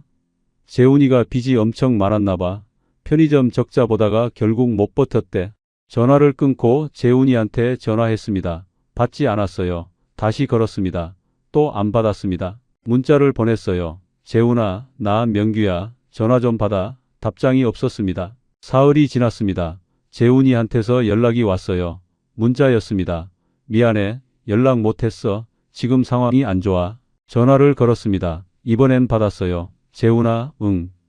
목소리가 풀이 죽어 있었습니다. 너 편의점 접었다며? 응, 왜? 잘 된다고 하지 않았어? 한참 침묵이 흘렀습니다. 명규야. 미안해. 뭐가 미안해? 나 거짓말했어. 거짓말이요? 한 달에 600 번다고 했잖아, 그거. 거짓말이야. 뭐? 실은 나도 적자였어. 한 달에 300씩 빠져나갔어. 1년 넘게 그랬어. 믿을 수가 없었습니다. 그럼 왜 나보고 하라고 했어? 나도 혼자 당하기 싫었나 봐. 그리고 본사에서 소개비 준다고 했거든. 소개비요? 응, 새 점주 소개하면 수백씩 줘. 나 그 돈이 필요했어. 숨이 막혔습니다. BMW는? 롤렉스는? BMW는 리스야. 한 달에 150씩 빠져나가. 롤렉스는 중고 짝퉁이야. 이 자식아. 소리쳤습니다. 너 때문에 내가 지금 어떻게 되는지 알아? 미안해. 정말 미안해. 미안하면 다야? 너 때문에 나 죽게 생겼어. 나도 죽고 싶어. 지금 빚이 8천 넘어. 8천이요? 위약금이랑 대출이랑 합쳐서. 이제 감당이 안 돼. 재훈이 목소리가 떨렸습니다. 나 연락 못할 것 같아. 채권자들 피해 다녀야 해. 야, 재훈아. 전화가 끊겼습니다. 다시 걸었습니다. 받지 않았어요. 문자를 보냈습니다. 답장이 없었습니다. 그 이후로 재훈이는 연락이 끊겼습니다. 전화번호도 바뀌었어요. 집도 이사간 것 같았습니다. 매장에 주저앉았습니다. 머리를 감싸 쥐었어요. 친구가 나를 속였어. 돈 때문에, 소개비 때문에. BMW는 리스였어. 롤렉스는 짝퉁이었어. 한 달에 600 버는 것도 거짓말이었어. 모든 게 연극이었어. 그날 밤 아내한테 말했습니다. 재훈이가 우릴 속였어. 뭐라고요? 편의점 잘 된다는 거 다 거짓말이었어. 본사 소개비 받으려고 나보고 하라고 한 거야. 아내가 울기 시작했습니다. 그럼 우리는? 친구 믿고 시작한 건데? 응, 우리가 바보였어. 분노가 치밀었습니다. 재훈이한테, 본사한테, 그리고 저 자신한테. 왜 의심하지 않았을까? 왜 확인하지 않았을까? 본사는 왜 직영을 안 하고 가맹점을 늘릴까? 처음에 했던 의심이 떠올랐습니다. 그때 그 의심을 믿었어야 했어요. 답은 간단했습니다. 직영은 리스크가 있으니까. 망하면 본사가 손해니까. 가맹점으로 하면 리스크는 점주가 지고 본사는 무조건 이익이니까. 가맹비로 돈 벌고 로열티로 돈 벌고 폐업하면 위약금으로 돈 벌고 본사는 어떻게 해도 손해가 안 나는 구조였어요. 편의점 점주 카페를 다시 들어가 봤습니다. 글을 하나하나 읽었어요. 본사는 흥하고 점주는 곡소리, 가맹점 금물, 개미지옥, 프랜차이즈 하지 마세요. 모두가 경고하고 있었습니다. 저는 왜 이 카페를 미리 찾아보지 않았을까? 동창회 가기 전에 검색만 했어도 후회가 밀려왔습니다. 아들한테 1억 5천을 주지 말았어야 했어. 아니, 1억만 줬어도 재훈이 말을 믿지 말았어야 했어. 본사 설명회 갈 때 계약서를 꼼꼼히 읽었어야 했어. 위약금 조항을 확인했어야 했어. 편의점 점주 카페를 먼저 찾아봤어야 했어. 하지만 이미 늦었습니다. 돌이킬 수 없었어요. 밤새 잠을 못 잤습니다. 새벽 3시 편의점 카운터에 앉아서 생각했어요. 앞으로 4년을 더 버텨야 해. 4년이면 1300일이 넘어 하루하루가 지옥인데 그걸 1300번 넘게 반복해야 해. 손님이 들어왔습니다. 어서 오세요. 웃으며 인사했어요. 하지만 마음속으로는 울고 있었습니다. 재훈이는 도망갔어. 빚 8천을 지고 저는 도망갈 수도 없어. 위약금이 7천이니까. 아들 준혁이한테 전화가 왔습니다. 아버지, 설날인데 왜 안 오세요? 바빠서 편의점 해야 돼. 아, 그럼 다음에 시간 되실 때 오세요. 준혁이는 몰라요. 제가 왜 편의점을 하는지. 1억 5천, 준혁이한테 쏟아부은 돈. 그 돈만 있었으면 지금 이러지 않았을 텐데. 아니, 그 돈 있었으면 편의점 안 했겠지. 결국 준혁이 때문에? 아니야, 내 잘못이지. 내가 욕심냈으니까. 더 벌고 싶었으니까. 아내 목소리가 들렸습니다. 당신 교대할게요. 아침 6시였어요. 응, 고마워. 집에 가는 길에 하늘을 봤습니다. 해가 뜨고 있었어요. 새로운 하루가 시작되는데 저는 끝나가고 있었습니다. 1년이 지났습니다. 365일 하루도 쉬지 못했어요. 설날에도 매장에 나갔습니다. 아침에 잠깐 집에 가서 세배하고 바로 출근했어요. 아들 준혁이 집에 갔었는데 얼굴만 보고 나왔습니다. 아버지, 설날인데 일하세요? 어쩔 수 없어. 알바가 없어. 준혁이가 안쓰러운 눈으로 쳐다봤어요. 추석에도 마찬가지였습니다. 명절 연휴 내내 매장에 있었어요. 가족 모임에 못 갔습니다. 손주 돌잔치에도 못 갔어요. 준혁이가 돌잔치 한다고 했는데 그날도 알바가 없었습니다. 아버지 꼭 오셔야 해요. 첫 손주 돌잔치잖아요. 미안해, 못 갈 것 같아. 전화 너머로 며느리 목소리도 들렸습니다. 뭔가 불만스러운 말투였어요. 마음이 아팠습니다. 손주 돌잔치도 못 가는 할아버지가 됐어요. 1억 5천을 쏟아부었는데 1년간 총 매출을 정산해 봤습니다. 3억 5천 정도였어요. 월 평균으로 치면 2,900, 처음에 예상했던 4천과는 거리가 멀었습니다. 판매 이익이 9,800, 본사 목 빼고 제 몫이 6,800 정도였어요. 여기서 고정 비용을 뺐습니다. 월세가 1년에 2,400, 관리비 240, 전기료 360, 기타 비용 200, 남은 돈이 4,600이었어요. 1년에 4,600, 월로 치면 380 정도. 나쁘지 않아 보이죠? 그런데 여기서 빠진 게 있어요. 제 인건비요. 저랑 아내가 일한 시간을 계산해 봤습니다. 저는 하루 평균 12시간 일했어요. 야간이랑 오전이랑 해서요. 365일 곱하면 4,380시간이었습니다. 아내는 하루 평균 4시간 일했어요. 저녁 타임이요. 365일 곱하면 1,460시간이었습니다. 둘이 합쳐서 5,840시간이었어요. 4,600을 5,840으로 나눠봤습니다. 시급 800원 정도 나왔습니다. 시급 800원, 최저임금이 만원인데 저랑 아내는 800원 받고 일한 거예요. 최저임금의 12분의 1이었습니다. 제가 편의점에서 알바를 했으면요. 시급 만원 곱하기 4,380시간, 4,380만원을 벌었을 거예요. 아내도 알바를 했으면요. 시급 만원 곱하기 1,460시간, 1,460만원을 벌었을 거예요. 둘이 합치면 6,450만원이에요. 그런데 사장으로서 번 돈은 4,600만원이에요. 알바로 일했으면 1,850만원을 더 벌었어요. 아니, 그것도 아니에요. 사장으로서 투자한 돈이 7천만원이잖아요. 그 돈을 은행에 넣어뒀으면 이자라도 받았을 거예요. 연 3%면 210만원이에요. 세금 빼면 180 정도. 알바로 일하면서 퇴직금을 은행에 넣어뒀으면요. 6,450에 180 더하면 6,630. 제가 번 4,600보다 2,000 넘게 많아요. 결론이 뭐예요? 저는 사장이 되겠다고 7천만 원을 투자하고 1년에 5,800시간을 부부가 일해서 알바보다 2천만 원을 덜 번 거예요. 아내한테 계산 결과를 보여줬어요. 우리 1년 동안 일해서 번 거 시급 800원이야. 아내가 한참 숫자를 들여다봤어요. 그러다가 울기 시작했습니다. 이게 뭐예요? 우리가 뭘 한 거예요? 1년 동안 죽도록 일했는데 명절도 못 쉬고 손주 돌잔치도 못 가고 그래서 번 게 이거예요? 저도 눈물이 났어요. 둘이서 울었습니다. 당신이 편의점 하자고 했잖아요. 아내가 소리쳤습니다. 당신이 재훈이 말 믿고 시작했잖아요. 나도 몰랐어. 이렇게 될 줄. 그럼 왜 확인을 안 했어요? 왜 그냥 믿었어요? 재훈이가 친구잖아. 친구가 거짓말할 줄 알았어? 친구 믿고 우리 인생 망쳤네요. 아내가 울면서 말했습니다. 그리고 준혁이한테 1억 5천을 왜 줬어요?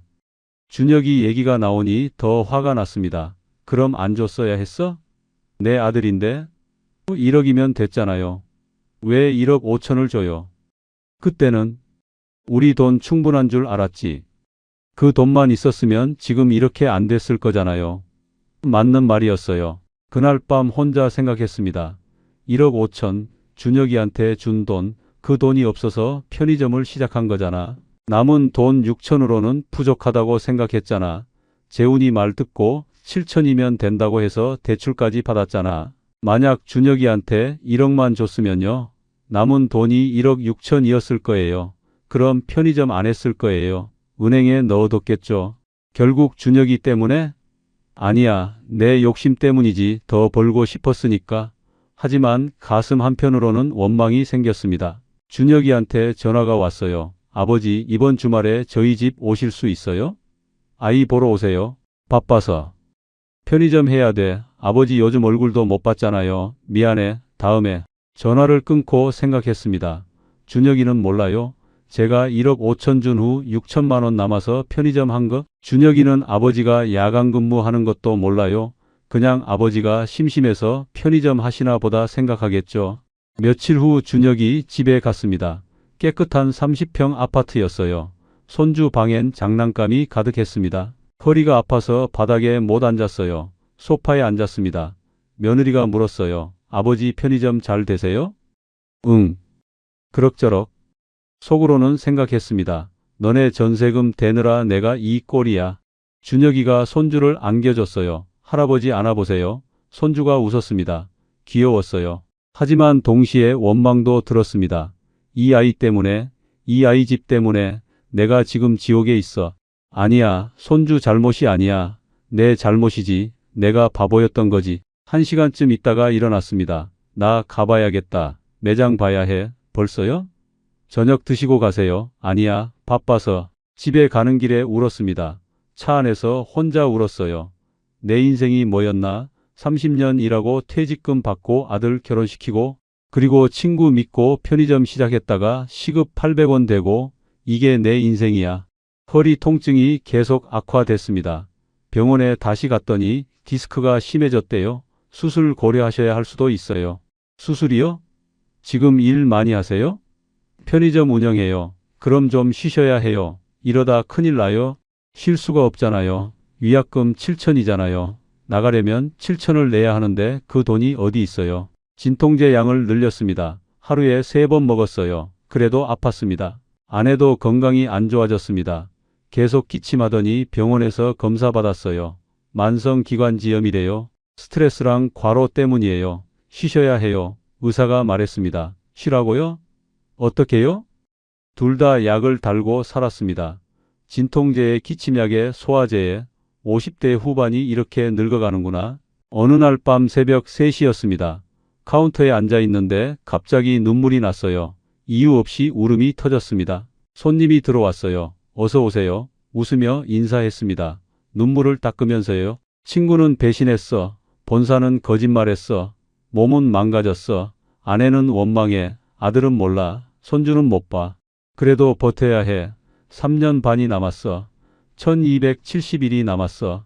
하루하루 버티면 언젠가 끝나겠지. 왜 이렇게 됐을까요? 1년 넘게 생각해 봤습니다. 어디서부터 잘못된 걸까요?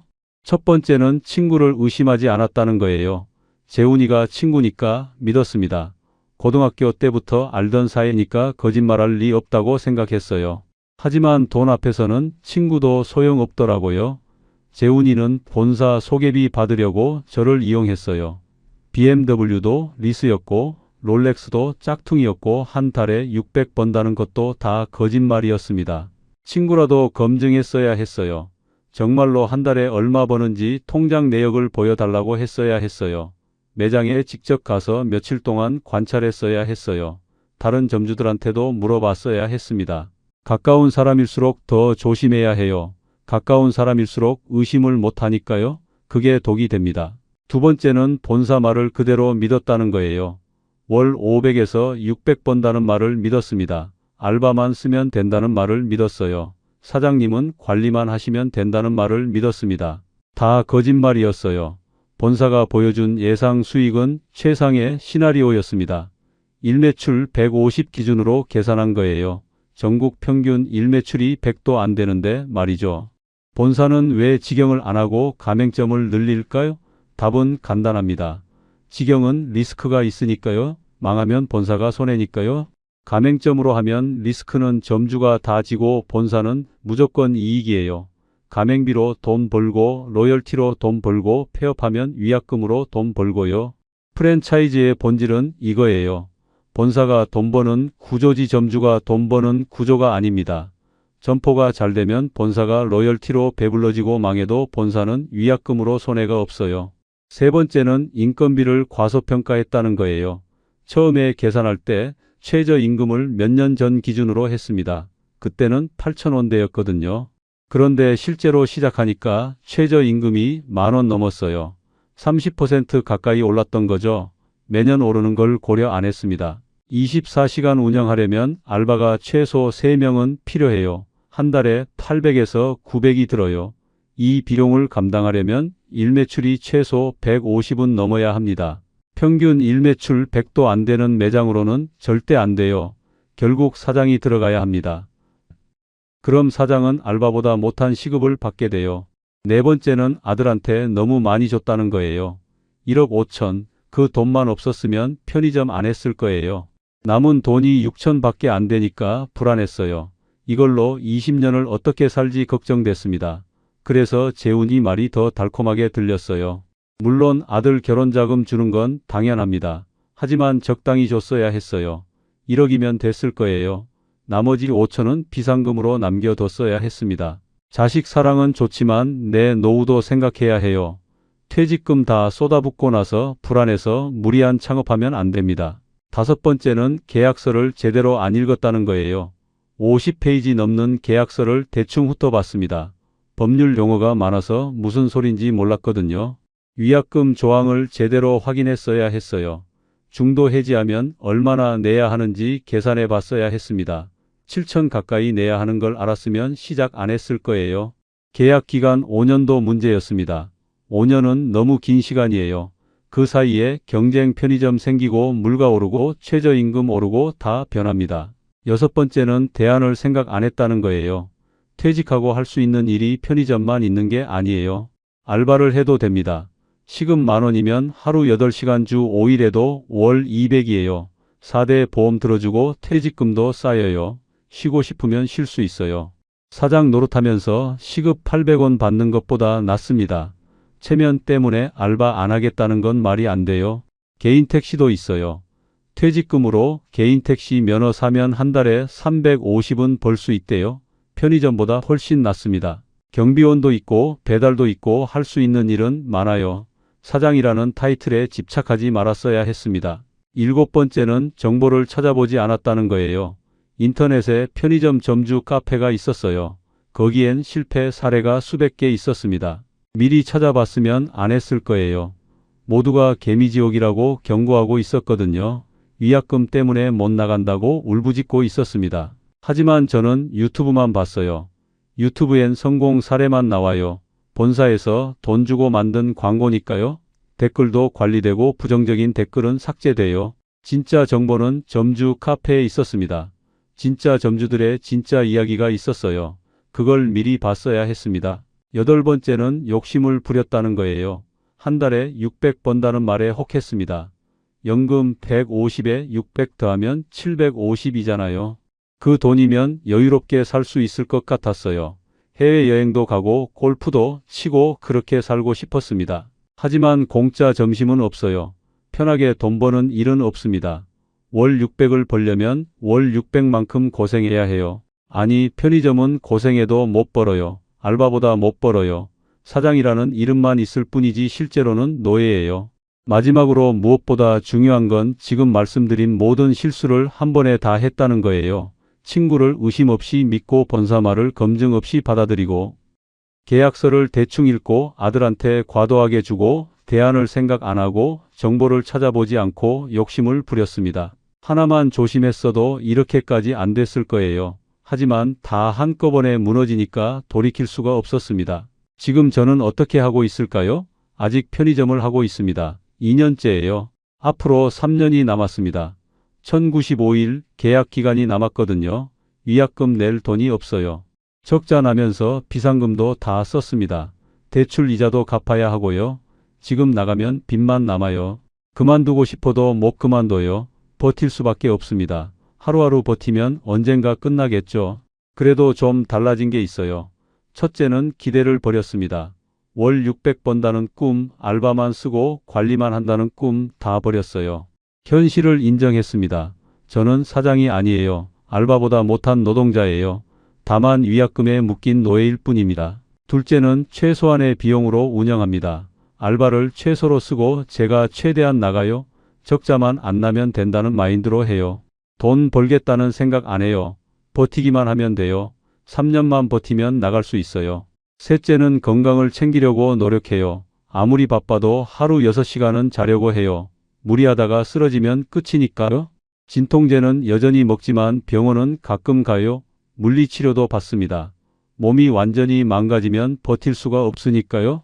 넷째는 계약 끝나면 바로 나갑니다. 3년 뒤 계약 만료되면 재계약 안 해요. 절대 안 해요. 나가는 거예요. 그때까지 버티는 게 목표예요. 3년만 버티자, 1000일만 버티자 그렇게 생각하면서 하루하루 살고 있습니다. 재훈이는 아직도 연락이 안 됩니다. 전화번호도 바꿨고 집도 이사 갔어요. 도망친 거죠. 용서할 수 없습니다. 친구라고 믿었는데 저를 이용했어요. 본사 소개비 받으려고 거짓말했어요. 하지만 동시에 생각합니다. 재훈이도 피해자였을지 모른다고. 재훈이도 본사한테 속았을 거예요. 그래서 빚 8천을 지고 도망간 거겠죠. 결국 진짜 나쁜 건 프랜차이즈 시스템이에요. 본사만 배불리고 점주는 쥐어짜는 구조, 개미지옥 같은 위약금 조항. 아들 준혁이는 아직도 몰라요. 제가 왜 편의점을 하는지, 왜 명절에도 못 가는지, 왜 손주도 못 보는지 말하고 싶지 않아요. 아들이 죄책감 느낄까 봐요. 1억 5천 받은 게 잘못이 아니잖아요. 제가 준 거잖아요. 하지만 가슴 한편으로는 원망이 남아 있습니다. 그 돈만 없었으면, 그 돈만 조금 덜 줬으면, 이런 생각하는 제가 나쁜 아버지인가요? 모르겠어요. 그냥 지쳐 있을 뿐입니다. 여러분께 정말 드리고 싶은 말씀이 있습니다. 편의점 창업 정말 하고 싶으세요? 본사 말 믿으세요? 월 600 번다는 말 믿으세요? 알바만 쓰면 된다는 말 믿으세요? 친구가 추천한다고 믿으세요? 그 말 믿고 뛰어든 사람들이 지금 어디 있는지 아세요? 새벽 3시에 카운터 지키고 있어요. 명절에도 못 쉬고 있어요. 알바보다 시급 낮게 받으면서 일하고 있어요. 그만두고 싶어도 위약금 때문에 못 나가고 있어요. 저처럼요. 편의점 창업하지 마세요. 그게 정답이에요. 정말 해야겠다면요. 첫째, 본사 말 믿지 마세요. 예상 수익표 믿지 마세요. 그거 최상의 시나리오예요. 평균은 그 절반도 안 돼요. 둘째, 점주 카페 먼저 가보세요. 실제로 하고 있는 사람들 얘기 들어보세요. 피해 사례 읽어보세요. 그래도 하고 싶으면 하세요. 셋째, 경쟁 편의점 확인하세요. 하려는 자리 주변에 편의점 몇 개 있는지 확인하세요. 반경 500m 안에 3개 이상 있으면 하지 마세요. 넷째, 인건비 계산하세요. 24시간 운영하려면 알바비 얼마 드는지 계산하세요. 최저임금 매년 오르는 것도 고려하세요. 그 돈 내고도 남는 게 있는지 확인하세요. 5째, 위약금 확인하세요. 중도 해지하면 위약금 얼마인지 계약서에서 확인하세요. 그 돈 낼 준비되어 있는지 생각해 보세요. 6째, 전 재산 투자하지 마세요. 퇴직금 전부 넣지 마세요. 실패해도 살 수 있을 만큼만 투자하세요. 7째, 직접 일할 각오하세요. 알바만 쓰면 남는 거 없어요. 사장이 하루 12시간 일할 각오가 되어 있어야 해요. 8째, 친구 말도 검증하세요. 아무리 친한 친구라도 돈 앞에서는 달라질 수 있어요. 통장 내역 보여달라고 하세요. 이 8가지 다 확인하고도 하고 싶으면 하세요. 저는요, 8개 다 확인 안 하고 했어요. 결과는 7천만 원 날리고 2년째 새벽에 카운터 지키고 있어요. 시급 800원으로요. 차라리 알바를 하세요. 그게 정답이에요. 알바하면요, 시급 10,000원 받아요. 주 40시간 일하면 월 200 벌어요. 4대 보험 들어주고 퇴직금도 쌓여요. 쉬고 싶으면 쉴 수 있어요. 그만두고 싶으면 2주일 전에 말하면 돼요. 편의점 사장하면요, 시급 800원 받아요. 주 80시간 일해요. 보험 없어요. 쉬고 싶어도 못 쉬어요. 그만두고 싶으면 7천만 원 내야 해요. 뭐가 나아요? 알바가 나아요. 사장 체면 버리고 알바하세요. 그게 정답이에요. 개인 택시도 좋아요. 퇴직금으로 면허 사면 한 달에 350 벌 수 있어요. 편의점보다 훨씬 낫습니다. 경비원도 있고 배달도 있고 할 수 있는 일은 많아요. 편의점이 유일한 선택지가 아닙니다. 3년 후 저는 편의점을 나갈 거예요. 그리고 아마 경비원을 할 것 같아요. 체면? 이제 그런 거 없어요. 30년 공기업 다녔던 게 뭐가 중요해요. 지금 중요한 건 생존이에요. 아내랑 건강하게 살아남는 거예요. 여러분은 저처럼 되지 마세요. 친구 말 믿고 퇴직금 날리지 마세요. 프랜차이즈 개미지옥에 빠지지 마세요. 편의점은 절대 안전한 창업이 아닙니다. 불패 신화는 거짓말이에요. 본사만 배불러지는 구조예요. 지금 이 순간에도 전국에서 수천 명의 점주가 저처럼 고통받고 있어요. 위약금 때문에 못 나가서 버티고 있어요. 우리의 이 사연이 마음에 남았다면 좋아요를 눌러주세요. 그리고 소중한 사람들과 함께 이 이야기를 나눠주시길 바랍니다. 여러분의 한마디가 누군가에겐 큰 위로가 될 수 있습니다. 특히 퇴직하고 편의점 하려는 부모님이 계시다면 꼭 이 영상을 보여주세요. 하지 말라고 말려주세요. 7천만 원 날리지 말라고, 시급 800원 되지 말라고, 개미지옥에 빠지지 말라고. 영상이 마음에 드셨다면 구독과 좋아요 응원 부탁드립니다. 감사합니다. 저는 오늘도 새벽 3시에 편의점 카운터에 앉아 있을 거예요. 1095일 중 하루를 또 버티면서요. 언젠가 이 악몽이 끝나기를 바라면서요. 여러분은 이 악몽을 시작하지 마세요. 그게 제가 7천만 원 날리고 배운 교훈입니다. 여러분은 공짜로 배워가세요. 감사합니다.